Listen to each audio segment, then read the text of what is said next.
Hello, I am Jody Wolf. You're watching EXPOZ.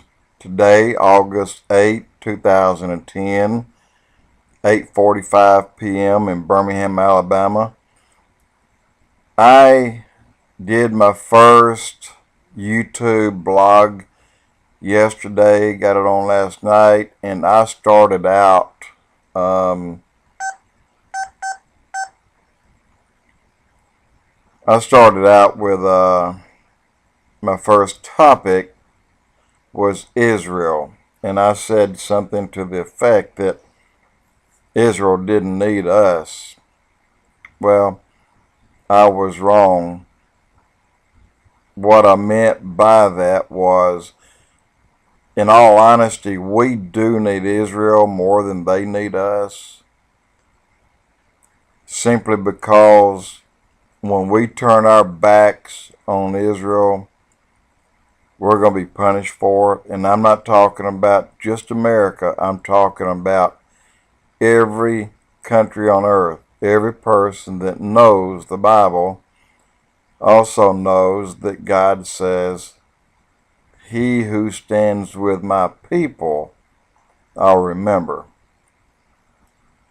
And also he said in the end that no country would stand with his country or with his people. It would greatly benefit any country, any person, me as an individual or you or your country, my country, to stand by and support the Jews around the world. To give you an example, I had a list of these things, and I did a blog, and it's in another location, and I could not get it to download, so I'm going to try to wing it. But to give you an example, one of the first cases that we had that hurt this country in an adverse way was when George Bush Sr. went to Israel and made his first attempt to divide their land. Really ironic that the moment he was seated, you all have heard the movie The Perfect Storm that was filmed off Maine up through Newfoundland. These are very, very rare in that part of the world.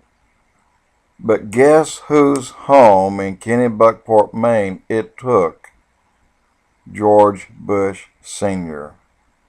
And precisely in the hour he was sitting down meeting with Israeli officials to divide their land.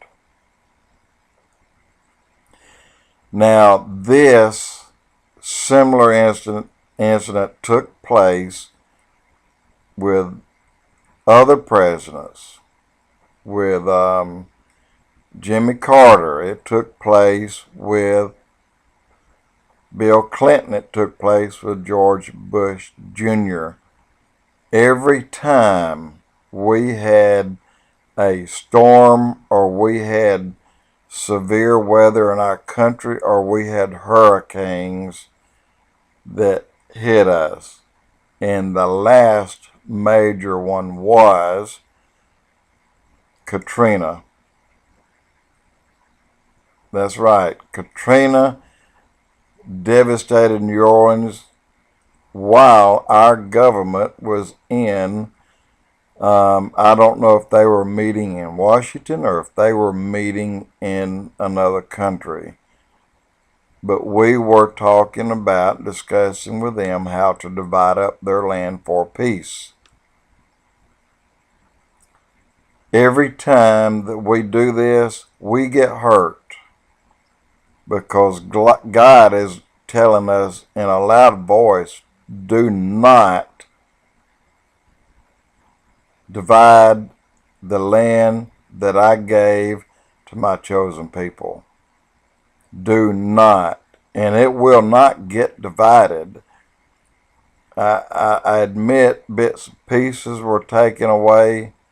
Actually, not taken away, but sort of integrated, where there are Jews and Palestinians living in the same areas. Now, the very last thing that took place, you all remember Biden went down. He did not go down to pick on Israel about a particular issue, because Biden is to me, he reminds me of a snot-nosed kid, and I'll explain that. But when he got there, he noticed that Israel, they were building the 1,600 housing unit. And he jumped up and down. He ran all the way back to America and got Hillary, said, go over there with me, let's stop them. You know, snot-nosed kid, a punk, that's what I'm telling you. So they go back, and behold, while they are there, forbidding them, although they had an agreement with the Palestinians and the Jews to build these units. It was okay with both parties, but for some reason it was not okay with Biden, the snot-nosed kid. So he and Hillary goes back over there. While they're over there, we're having some of the worst storms we ever had in this country. The worst flooding we've ever had. And we're talking about Oklahoma, Arkansas, and Tennessee. Tennessee's under how many feet of water? First time on record that they remember. Exactly the same week, almost to the same day that snot-nosed Biden and Hillary Clinton were in Israel condemning the building of this 600 housing unit. I don't know if they're apartment studios. I don't know what they are. But I think that they're in buildings, where several will be in a building, almost like apartment buildings. But Israel needs us. They really need us. They really need the support of the rest of the world, because their neighbor, Iran, are total idiots. And Iran will have the bomb. They'll have it by November, if not before. Some experts said in September, and this was at a meeting I went to about 7 or 8 months ago.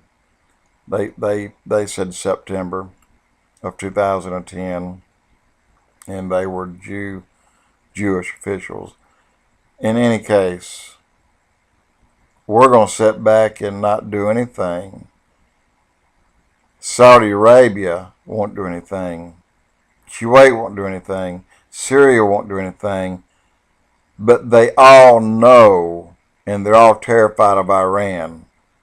Every one of them are, except Israel. Israel's going to go over and stop them. And the community will welcome that. But then we're going to turn around and jump on their bones for doing it. Go figure. I'll pick this up. Jody Wolf, EXPOZ, Israel conflict number 1.